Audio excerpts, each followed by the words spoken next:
Torah Rashi, the Thursday portion, the fifth portion of Parshas Re'eh. As always, learning to bind our souls together, pleasure, get haste, and redemption. Should have realized I was a little fuzzy out of it today. Taking a day off. Anyway, very sharp. All right, chapter 14, verse 22, Parak Yadalit, Pasuk Chaf Beis.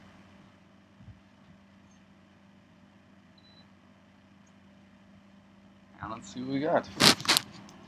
The laws of charity. Alright, so starting now at the 1 minute mark approximately. Alright, as good afternoon. God willing, gonna learn the fifth portion of Parshas Re'eh, and we're gonna try to bind ourselves to God, give him some pleasure. A little Chumash with Rashi, chapter 14, verse 22, Parak Yadalit Pasuk Chaf Beis. Aser to Asher, you shall surely tithe as kol tuvas zerecha, all your produce. Yotze Shana that comes out. Yotze Sadat that comes out of the field. Shana every year. Rashi. Asadasa ma'inyan zeh. Why is this close to cooking a kid in its mother's milk, which you can't do? We learned about yesterday. Amalem HaKadosh Baruch Hu Yisrael l'sirum l'liv l'vash l'gdim shatavu ad shehen v'meim osehen. Shem says, don't trouble me to cook the young kids. The early produce until they are while they're still growing. If you don't give meiser properly, if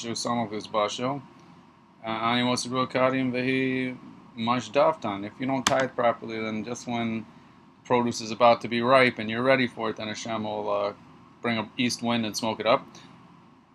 Like it says in the verse, and so too by Bikurim. So the reason cooking a kid in its mother's milk is juxtaposed to the Meiser laws is to teach you that Hashem doesn't want to cook kids in their mother's milk while the produce is still young and ripe. But if we don't tithe properly, God forbid, then Hashem is going to cook up the produce and will not let us enjoy it. Shana mekan she'ein meisin min achadash l'ariyash, and have to tithe each year from the appropriate year's worth of produce. Can't use new grain for the old. Meaning if a person didn't tithe it when he was supposed to, he can't use the next year's crop. Chaf Gimel, and you'll eat before Hashem your God in the place that he chooses to dwell his name there. The tithing of your grain and your wine and your oil, and also your firstborn of your flock, V'tzoncha, Laman, Timol, Yiras Hashem, Elokecha, so that you'll learn to fear Hashem your God, Kol Yomim, forever and ever. What does this mean? You'll eat before Hashem in the place where he chooses. What are you eating? You're eating the tithes. The tithes, whether it's wine, oil, or grain, whether it's firstborn. And the reason you'll eat it in Jerusalem is to learn to fear God. Chaf Gimel Rashi v'chalta zeh meiser sheni. We're talking about the second tithe. Shkvar aman l'litain meiser rishon levim, because we already learned that you give first meiser to the levim. Shneimar kituv meis b'nei Yisrael v'nasan lahem reshus l'achal b'chol makom. And since we know that already the levim can eat the first tithe anywhere they want, it's not limited to Jerusalem, as are the instructions of this verse. Shneimar v'chalta also b'chol makom. Al kachar zeh meiser achahu. So this must be a different tithe. So Rashi explains we're talking about the second tithe. Like it says in the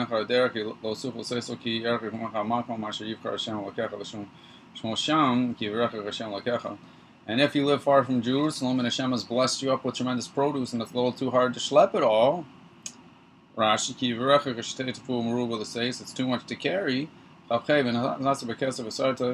you'll place it into money and bind the money in your hand, and you'll head to the place that Hashem chooses, meaning Jerusalem. Chavav, and you'll put the money for anything your soul desires, whether it's meat, whether it's bowls or sheep or wine, or hard drink, anything your soul wants. And you'll eat there before Hashem your God, and you will rejoice, you and your family, with you. Rashi, klal. It's a general idea. Those are particular things. Teach you what can you spend this money on has to be things that grow from the earth. It can be food. And we consider animals to have grown from the earth. They nourish from the earth. Chaf Zion. The Levi Asher B'Shirecha, and the Levi that lives with you, Lo says, Venu, don't abandon him. He doesn't have a portion with you. Rashi, Levi, Lo Venu, tell him make sure you give him his tithe. This doesn't count Leket Shicha Peya Hefker.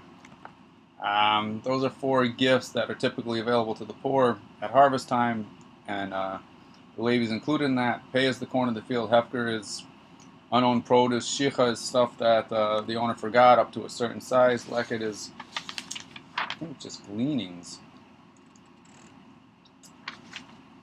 Shaf hu yesh lo chelik yimach b'hen kamoch. Because the Levi has a portion of these 2. These you don't have to tie. Don't have to tie the 4 special gifts. And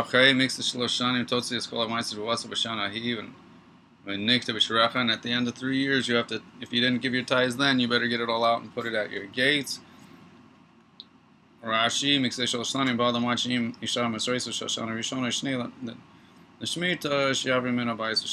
as I said. And when the Levi comes along,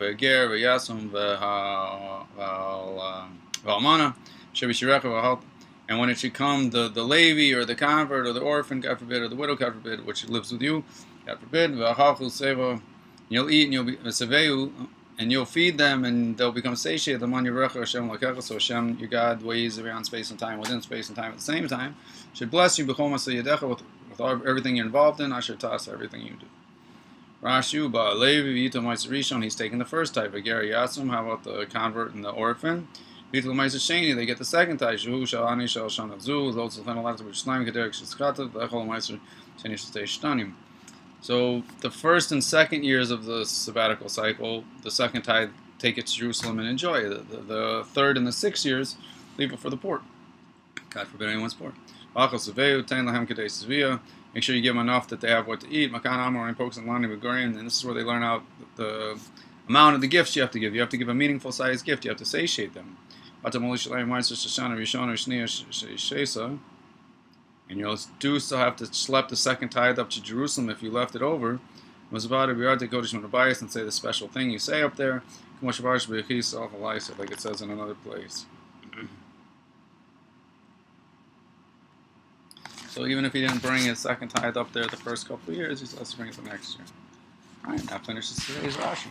Now.